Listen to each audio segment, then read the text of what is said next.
This episode of Another Great Day is brought to you by Flip Flops, an automatopoeia for your feet. It's Wednesday, October 18th, 2023. I'm Aaron, and this is my glorious flip-flop wearing, flip-flop throwing, flip-flop rocking co-host Chris. I have an unexciting story about flip-flops. You ready? And now, flip-flop story with Chris. I, in college, bought my first... How do you have so many stories? Well, you just gotta think about life. I've always thought I had no stories, but this podcast has shown that I have... Speaking of flip-flops, hold on, I have a story. I'm gonna be the older man who tells you the thing that has no point or bearing on anything when you're sitting and waiting at the oil change. Oh, that kid's using a rake. Hey, let me tell you this story. I once rode a rake all the way to school in the third grade. So... All right, sorry, Chris, go ahead. In college, I bought my first pair of flip-flops. I don't really like wearing flip-flops. Yeah, they're okay. And somehow, I don't remember, this is the best story. I'm great at the stories. I got two pair of the same flip-flop, and they're expensive PacSun. They're Flojos. Man, you know what I'm talking about? You ever heard of those? Oh, yeah, I do. I don't know that. I don't know what that is, but apparently it was a thing. It was a thing. And I had a friend who was like, hey, you got an extra pair? Can I have them? Oh, my gosh. And I said, sure, I don't wear flip-flops. I don't know why I have these. I bought flip-flops for like one specific water event or something. That's funny. And he took them, and this is the end of the story. Except for 20 years later, I saw him again. I didn't remember his name, which is not great. Oh, no. He was like, Chris, what's up? I was like, Hey. oh, I'm so sorry. I hung out with you for like 3 years every other day forever, and I should know your name, and I've lapsed. Oh, dear. It was bad. bad day. Well, friend, if you're listening. But then I reminded him that I gave him flip-flops at some point, and he was like, I don't remember that. And I said, well, sometimes we don't remember things. And let that be the lesson. If you were given flip-flops by Chris, please send us a note telling us who you are, okay? His name was Aaron. I remember his name now. Oh, perfect. Yeah. It wasn't me. No, not me. Oh, no, it wasn't you. Yeah, it was a different Aaron. It was a different Aaron. Yeah. Not this There's Aaron. two of us. Yeah. Actually, I have a flip-flop story too, Chris. All right. Yeah. Let's go for it. Yeah, you inspired me to start thinking about life. There used to be this alternative rock band called Letter Kills. They were, I know. Okay. It was like, the spirit saves, but the letter kills. Oh, It was a okay. take on, it was a New Testament verse take. Anyways, they were this rock band, and they were touring with My Chemical Romance, and I think they had toured with Thrice, and a few of that kind of genre of music. That means nothing to me, but okay. Screamo kind Carry of on. stuff. And the guy was from around here, and a bunch of my friends knew him, and we went out to Olive Garden randomly together in like Hearst.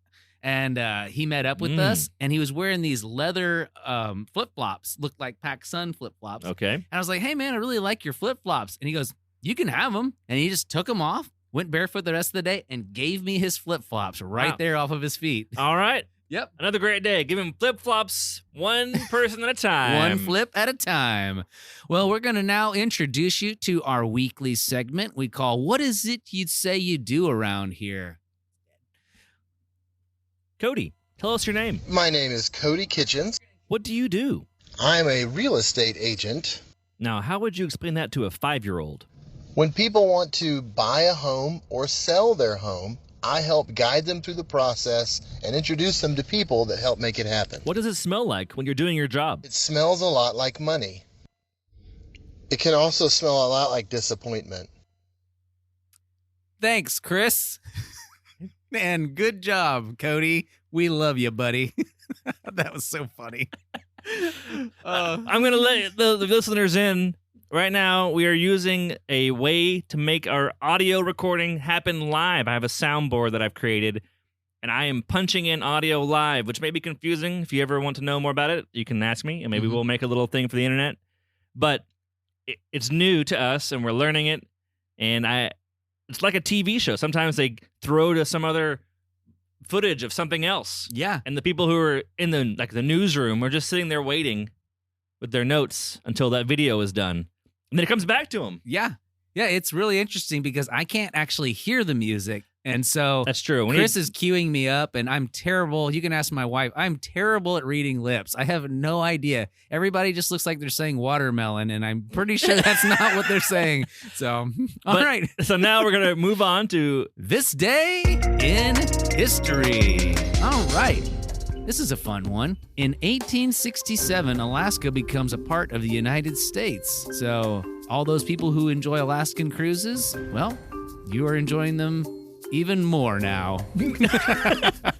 Not really. All right. The U.S. had purchased the large and sparsely populated territory of Alaska from Russia for $7.2 million. Wow. Yeah, the purchase was not seen as a positive acquirement by many American citizens who had believed that adding Alaska to the U.S.'s territory was a waste of taxpayers' money. Many called the act Seward's Folly after Secretary of State William H. Seward. Or Seward, I don't know if I'm saying that Seward. right. Seward, okay. Who was responsible for making the purchase. Alaska was admitted to the Union as a state in 1959. October 18th is annually celebrated as Alaska Day in Alaska. And did you know how many Amazon Prime points he got for that purchase, Chris? He put that whole thing on a credit card. So if you were to use the inflation rate to adjust that $7 million to today's dollars, it'd be $149 million. Wow.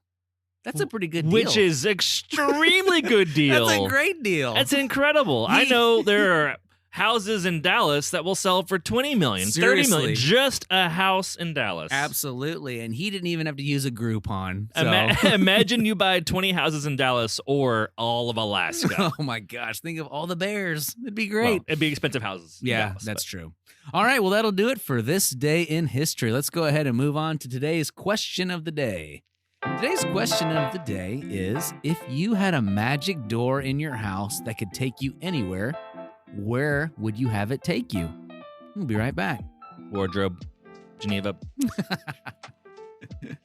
Yes, Chris, I was slightly inspired by the Chronicles of Narnia. So my daughter has been re-listening over and over again the Chronicles of Narnia, the whole series besides the book one, which is the Magician's Nephew. Oh, yeah.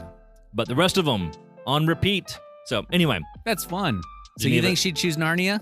Oh, she would know Narnia 100% and choose it. That's where she would want to go. All right, well, we'll find out. Chris, I think if I could go anywhere, I'd go to Lake Tahoe. Lake Tahoe. Yep, I know. I could go anywhere in the world, but boy, that place is beautiful. Have you Now, ever been there? I've never actually. I think we have driven through that area, Oh, it's amazing. but I've never stopped. It's the perfect Yeah, juncture. Give us a description of what, if you went to Lake Tahoe for the afternoon, what would you see and do? So as you approach the lake, you're probably coming down a large hill because it is somewhat mountainous. Okay. There is a lot of hiking and mountain biking and things like that in the area. And so as you're coming down the big hill from Truckee, which is on the northwest side of Truckee? Lake Tahoe. Yep, Truckee, California. Like lots of trucks go there. Small trucks, Truckees. Oh, Yeah. Electric I don't know. trucks. Yeah, I don't know. No, they're normal. But so you're coming down the hill and you just see this.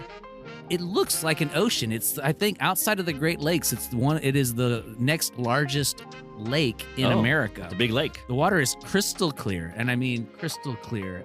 It's just beautiful, and it's well maintained. There's a lot of respect for nature and the environment in that area. It's half California, half Nevada. It takes about 2 hours, and as you're going on the road around the lake, you're going up and down these hills, swerving. You actually go through part of the mountain. They drilled out part of the mountain at one point. And you're just looking to your right at this beautiful crystal clear water, and you're almost where you could reach out and touch it. That's how close the road is to the water at That's some fun. points. And then to your left, you have a large, rocky, mountainous, and tree-filled mountainous mountain. Yeah, it's beautiful. So what I was joking about, I said it's the perfect juncture of mountains, which I love, and water, which my wife loves. Ah. So Lake Tahoe. Water and mountain. Yep. Aaron and Denise. There you go. Now you know. Aaron is a stone. And Denise is crystal clear. Cool. What about you, Chris? Where would you go Magic through your door. magic door? Would it be only one place ever, or could it be anytime I open it, it's a new place? Let's say it What if it changes was- monthly. What if it was every time you opened it, you had random place on Earth? That is way fun. It'd be but could fun be and terrifying. scary. Yeah. You open it, it's the ocean. Volcano. Water starts coming in your house. This reminds me of Minecraft. Yeah. I In never played. Minecraft, there is there's There's a command of some sort that teleports random teleport. Rivers, what's that called? There's a you can type in a prompt, and I forget what it is, but you can basically it's random teleport, and then it chooses a coordinate amongst all of the places in the whole Minecraft map, and you randomly go to one of them. That's awesome.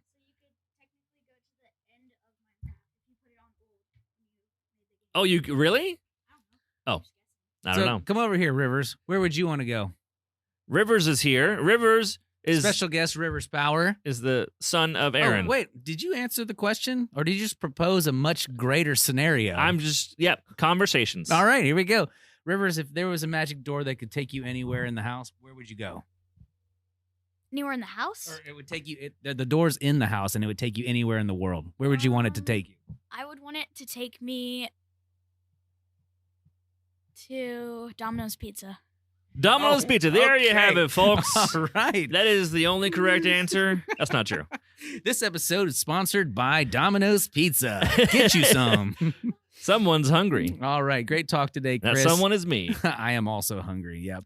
Thanks for playing along, everybody. All right. Well, let's go ahead and check in with our dad joke guy. We can't because he's sailing the 7 seas on his 10,000-foot yacht decorated like the Teenage Mutant Ninja Turtles pizza wagon. I think, but he's now docked at port. Oh, he finally got to Italy? Yeah. And he's now trying to use one of those big sticks to move his boat down the canals. The boat's too big and the stick's too small. Nothing's working. It's like a panda bear holding a toothpick. Yeah, Wes is so strong, he's just snapping all of them. Good job, Wes. Well, while he's gone, why don't you take the lead on this dad joke?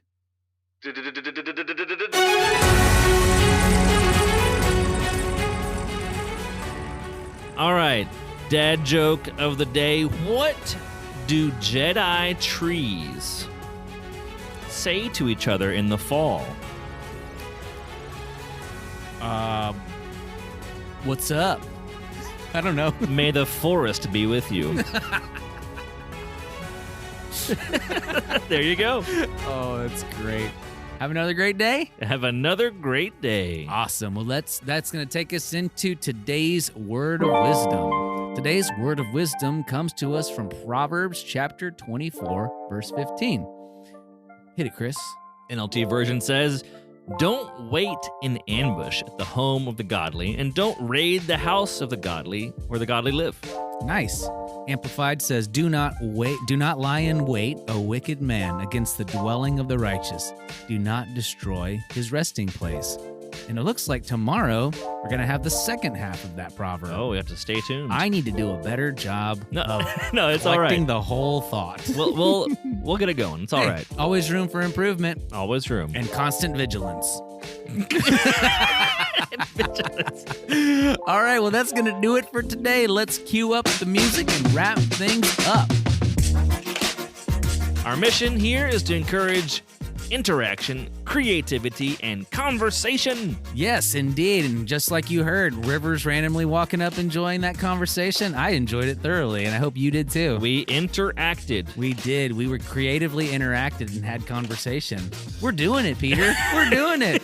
Well, if you guys can help us out by sharing this show, liking and subscribing, interacting with our polls, anything to do to help the show, we'd appreciate it. But most of all, just keep coming back. We love having you here, and we hope you're having a great time. We thank you for listening, and we hope you make it another great day. Bye-bye. See ya.